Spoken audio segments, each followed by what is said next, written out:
Dans les 2 précédentes vidéos, on a vu comment j'ai conceptualisé et matérialisé l'idée. Et maintenant que l'idée elle est matérialisée, on a comme un prototype. Et donc cette idée maintenant il faut la peaufiner. Et parce que cette idée elle est jeune, donc elle a des failles, elle n'est pas parfaite. Donc mon tableau il est loin d'être fini. Donc là on a juste une ébauche, un prototype. Et donc pour faire grandir cette idée, eh bien je vais méditer, on va dire, laisser le temps passer.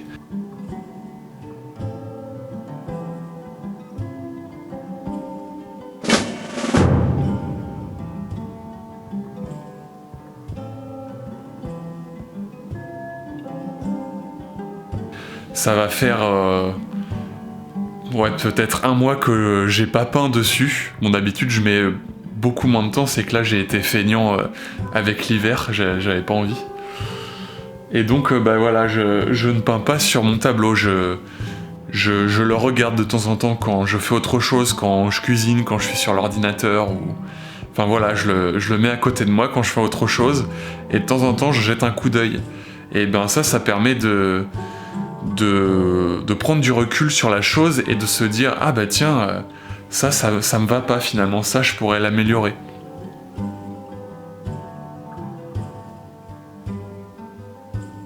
Avec cette prise de recul sur mon tableau, je me suis aperçu que je ne comprenais pas la forme du squelette. Moi, j'ai vu le squelette dans la vidéo et je l'ai recopié tel quel, j'ai recopié sa forme comme un bloc uni.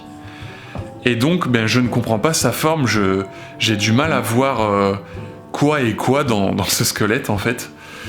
Et alors que si je comprenais vraiment comment est fichu le squelette, eh bien je ne recopierais pas la forme comme un bloc, mais je pourrais changer son angle, sa position, pour améliorer l'harmonie de mon tableau. Et donc, pour mieux comprendre le squelette, j'ai l'idée de retourner au château, aux ruines du château, là où se trouve le squelette, pour pouvoir mieux l'observer sous différents angles.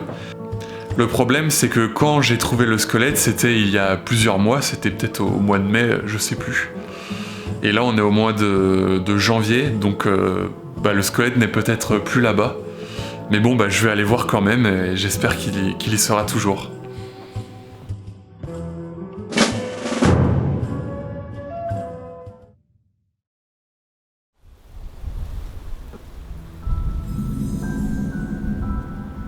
Je me dis qu'à l'époque d'avant, d'être artiste peintre, c'était beaucoup plus aventureux, on va dire.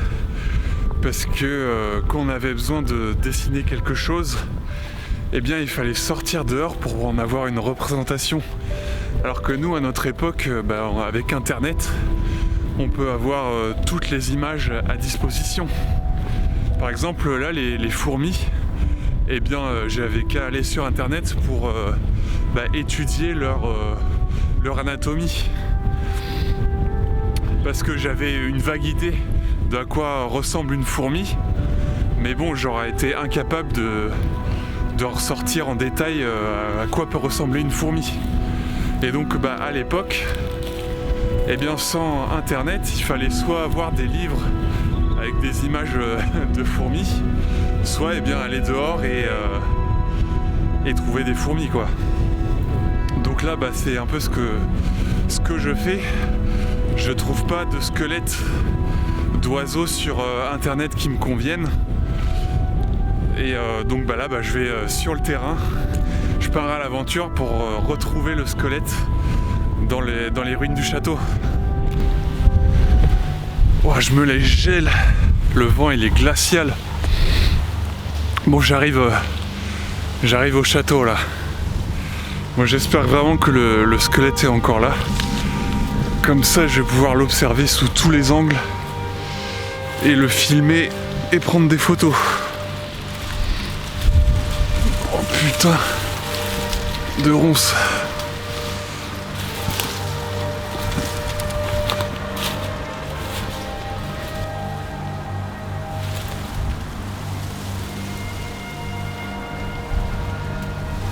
Je dois pas être seul ici parce que dans le tas de ronces derrière, J'entends des trucs qui craquent et tout, donc à mon avis il doit y avoir un renard ou quelque chose dans le genre.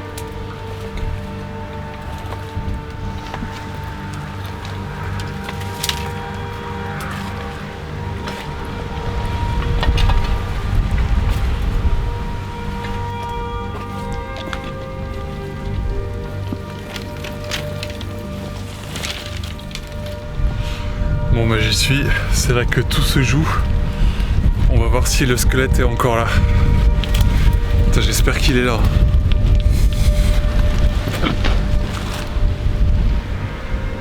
Et merde.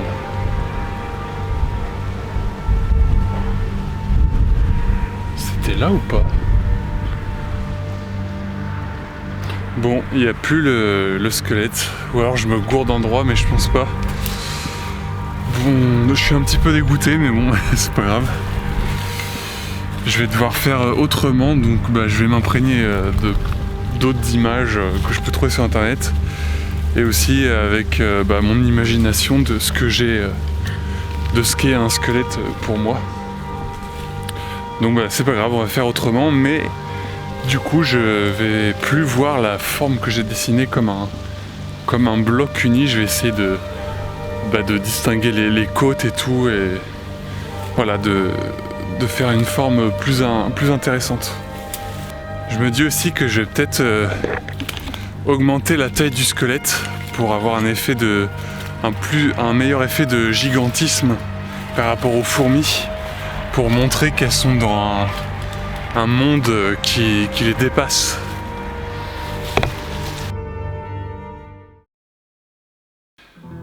Bon, eh bien, je reviens bredouille de mon aventure. Enfin, je reviens pas si bredouille que ça, parce que j'ai eu plusieurs idées depuis en marchant, et même j'ai attendu quelques jours depuis mon petit périple. Et finalement, je vais changer plein de choses dans le tableau. Donc déjà, par rapport au squelette, je vais pas forcément faire en sorte que ça ait l'air d'un squelette réel. Je vais pas forcément regarder comment est fichu un squelette. Je vais essayer de faire en sorte que les côtes du squelette fassent partie du vortex que je veux créer, avec à l'intérieur, au milieu, la lumière du soleil qui démarre. Ouais. Je pense que je vais essayer de placer le début du vortex à l'intérieur des côtes. Comme ça, les côtes feront partie intégrante du vortex. Et je pense que ça peut être une idée intéressante. Et aussi, je me suis aperçu que on remarque pas forcément que c'est un squelette d'oiseau. En fait, on le sait parce que bah, moi je le dis, mais il n'y a que moi qui le sais. Si on regarde le tableau, on ne sait pas que c'est un squelette d'oiseau. Donc je pense que dans la composition, je vais ajouter un crâne de rapace. Et comme ça, on aura l'information sur le tableau que c'est un squelette d'oiseau. Ensuite, bah, y a plein de choses que je vais changer. Donc en fait, je vais recouvrir de blanc, de blanc pour la deuxième fois, une bonne partie du tableau. Tout le ciel et le fond derrière. Donc déjà, en ce qui concerne les champs, je vais les faire beaucoup plus fondus pour donner une impression de hauteur et que ça donne un air de gigantisme, qu'on ait l'impression que le château soit vraiment en hauteur et que les fourmis soient vraiment toutes petites, qu'elles soient vraiment dans un monde qui les dépasse. Et pareil, la forme des nuages ne me conviennent pas, et les couleurs du ciel non plus, je trouve que ça pète pas assez, donc bah, je vais refaire tout ça.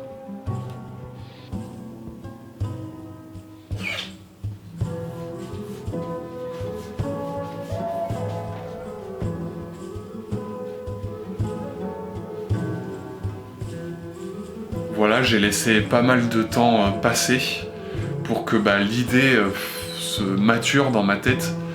Et maintenant que je pense être sûr de ce que je veux faire, eh bien, il va ne plus rester... Oula, problème de français. Il ne va rester plus qu'à concrétiser, voilà. Pourtant, elle est pas si dure à faire cette phrase.